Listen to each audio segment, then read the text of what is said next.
Welcome to Sex Positive Gaming. I'm Annie, and today we're going to look at the dark horror visual novel, Superhuman. Available for PC and Mac for free on itch.io and their Patreon. On the surface, Superhuman seems like just another edgy goth wannabe power fantasy visual novel. However, this is actually an existentialist excursion into the nature of transformation and the impact that it has on an individual, their loved ones, and society as a whole. Basically Franz Kafka's The Metamorphosis, but with more sex and tentacles with knives on them. Transformation is a fundamental part of the human condition. Not a single one of us passes through puberty without going through extreme physical, chemical, and cognitive changes. Ask any devout person of faith about spiritual transformation. Just make sure to set aside a lot of time for their answer. In Superhuman, you are attacked by an eldritch horror, and as a result, your body, mind, and soul begin to become something other than human.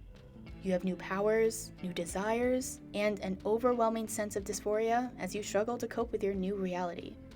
The art style in this game is really unusual. The hand-drawn pictures and backgrounds seem raw and uneven, like out of some sort of dream. As you play through the game, characters and body parts will seem more and more bizarre, like out of Edvard Munch's The Scream, or some kind of neo-surrealist punk band. I'm not sure if this is because the main character is slowly losing their identity as they descend into madness, much like the monstrous vermin that was once Gregor Samsa. Flavor-wise, this game is dark. Probably one of the darkest nightmare-fuel games I have ever covered. The main focus is transformation and corruption, and you do have the option to morph into a female form for some parts of the game.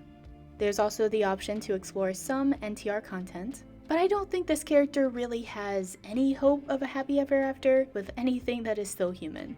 In addition, you can expect to see lesbian, group, gay, futanari, mind control, violence, more violence, power exchange, and most of all, violence. Add in a heap of despair and existential dread, and you have yourself quite a party going on. In every society, there needs to be a balance between the needs of the individual and the needs of the group. Individual transformation can be a positive thing, and individual choice is important. But the needs of the greater society cannot be completely ignored. In Superhuman, you are given the choice of how you want to use your new identity, for good or for evil. You are also given some agency in how the rest of the world sees you. Gregor was not given that option by Kafka, just to be a burden on his family followed by self-inflicted starvation. Spoilers. But that's why many of us tend to enjoy power fantasy. It gives us the chance to explore realities and outlooks that would otherwise be impossible. I can't tell you how Superhuman is going to end, but I expect that it will be as torturous and gruesome as the rest of this ride has been so far. Some fiction has us stare into the abyss.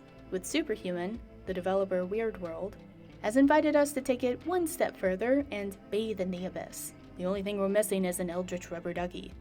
So if you're looking for a dark exploration of the nature of existence and humanity, or if you enjoy the mirrored potential of the transformation flavor, then I recommend giving Superhuman a shot.